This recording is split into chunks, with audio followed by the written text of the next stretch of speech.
Good day and welcome back to another DBZ Dokkan Metal video. So we're going to be taking a look at this new Astonishing Fights event and basically take a look at Fight 1 and how you can beat Fight 1. Now there's a couple interesting things about Fight 1. Firstly, you are facing Android 14 and 15.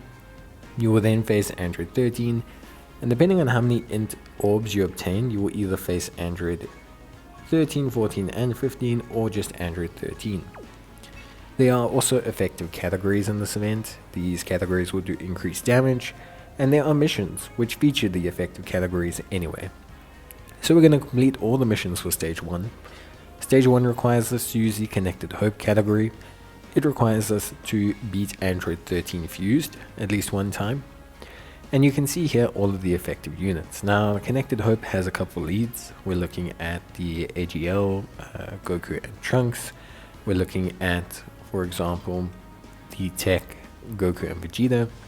We're looking at Paikuhan as well. But for me, honestly speaking, the Connected Hope category is at least something that I think you can kind of build a couple teams around just a little bit. You could kind of go Super Saiyan, you could probably go movie heroes or superheroes. There's a couple derivatives you can manage to build, I think, that should keep you in a pretty comfortable position. With that being said, of course there is scope to at least realistically, kind of apply units that are going to do a decent chunk of damage. The event itself is not super hard. You can't use support items, you can't use support memories. The event does not necessarily hit super duper hard. It's really probably below even Fighting Legend Goku GT level, just based off of how I kind of felt the difficulty of the event while doing it. So it's definitely kind of below that threshold. One of the requirements does require you to produce int orbs, or to use int orbs in the second phase, because you need int orbs to be able to turn Android 13 into Android 13 Fusion.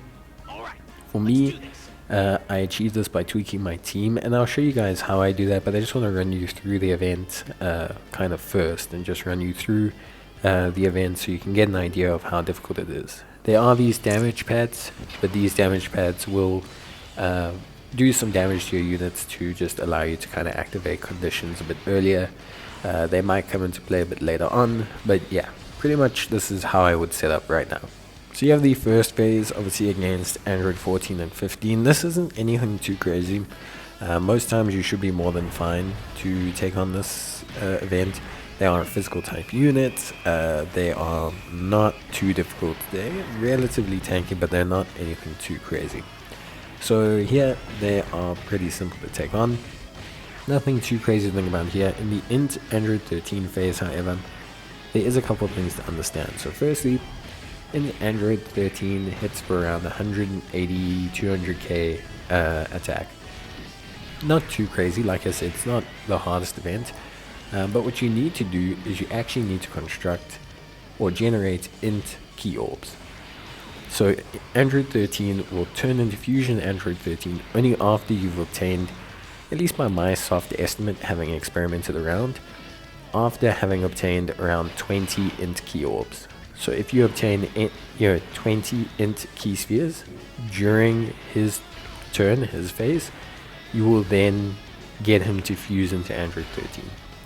If you don't get those 20 int key spheres, then he will not transform, and basically you will end up facing the trio.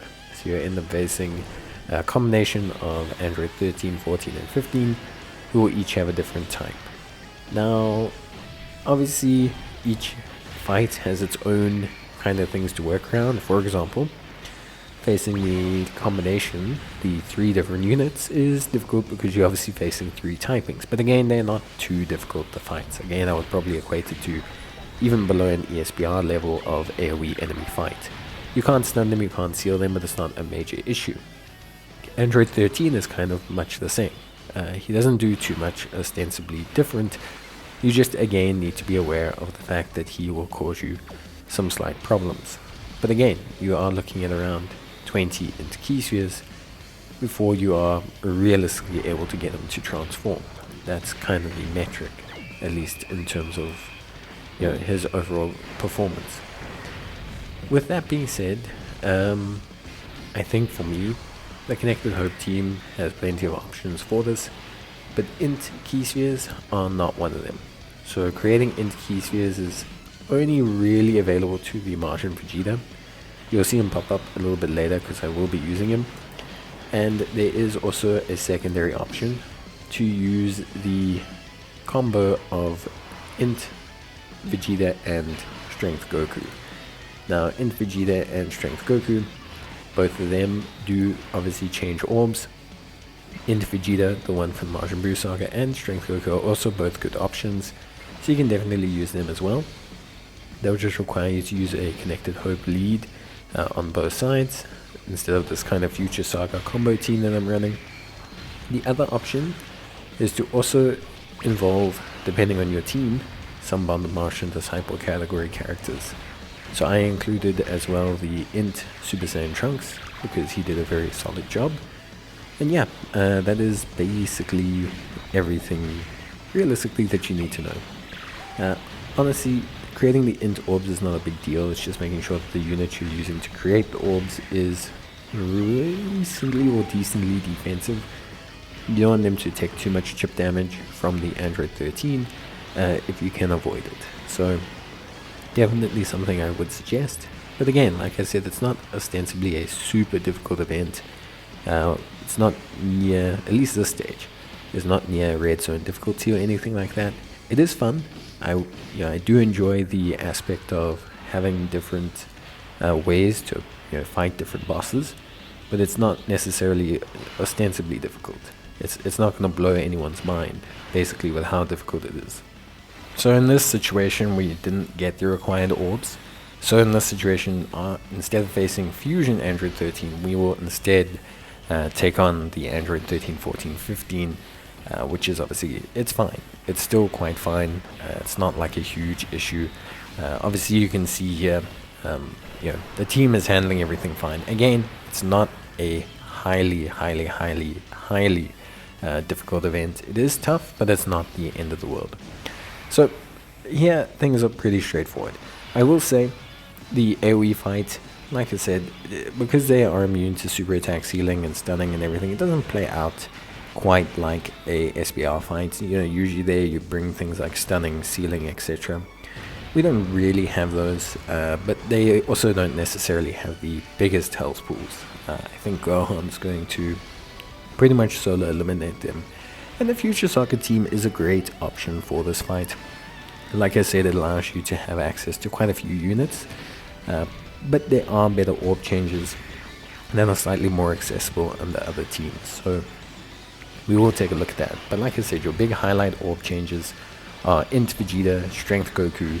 The int Martian Vegeta is also a great option. And then if you want to do like a Future Saga derivative, you can then instead look at maybe getting someone like int Super Saiyan Trunks involved. That's just one of the options. But yeah, I would say overall for me, the event or the fight is pretty fun. There are a couple, it could be a little bit harder, but I think overall it's in a good space, and it is a relatively fun, enjoyable fight that, just at least for me, was a good time. It was quite a fun time. Good to try out different teams. I think the way they're constructed is interesting. It makes you do at least 2 playthroughs, especially if you don't know how to get Android 13 to fuse. So I think that's pretty good. We're going to just quickly take a squiz at obviously the Android 13 phase, or the fused Android 13 phase, and we'll also obviously take a look at my team that I used to get there. You can see here obviously that we didn't do the missions fully, so we'll just cut across to that team. It's important, like I said, to highlight exactly what the differences are, and the fused Android 13 phase will be AGL, but we'll follow pretty much the exact same kind of premises and philosophies of any other boss fight. So immune to stunning, sealing, etc. This is the team I used here. You can see there, pretty much highlighted as you can expect. And now we're taking on Fusion Android 13 Again, you need 20 int key spheres or so it seems. Int Majin Vegeta is a pretty fun option, and he won't take a lot of damage, but the int Super Saiyan Trunks will, generally speaking, take a fair chunk of chip damage, depending on, obviously, how many attacks he does take. But he does take a fair chunk of damage. I mean, I won't lie. He took around 90-ish K from the second phase, which is also how I kind of figured out how much Android 13 hits for.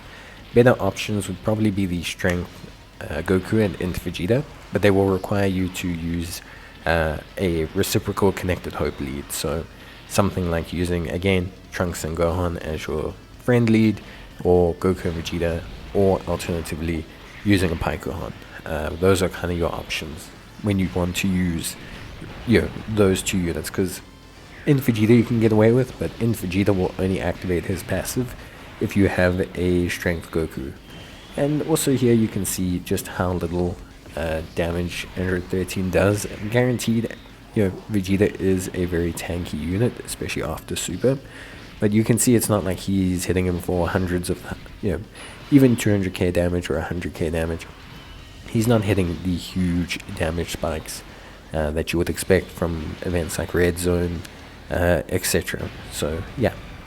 And once you do get to this phase, it is relatively easy. All you have to do is just beat him. And it's not too hard to beat him. Like I said, not nearly the same level of difficulty as some of the other units that, you generally do tend to face.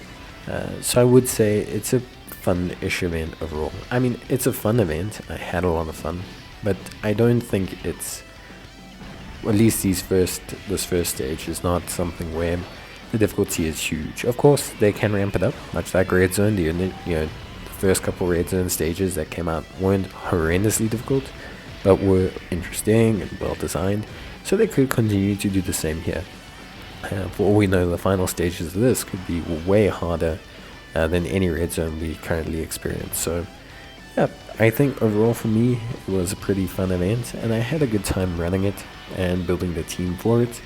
I will do a similar video for the other stage as well, and just kind of cover that. But I think for the most part, it's been a fairly simple, nice, fun task that allowed me to use some nice, cool, connected hope teams and units, and I think that's, at the end of the day, all you can really ask. So yeah, that's it from me. That's all the missions done for stage 1, everything completed. And yeah, I will see you guys in the next one. So until then, thank you guys very much for watching. Take care, stay safe, and I will see you guys in the next one. Bye.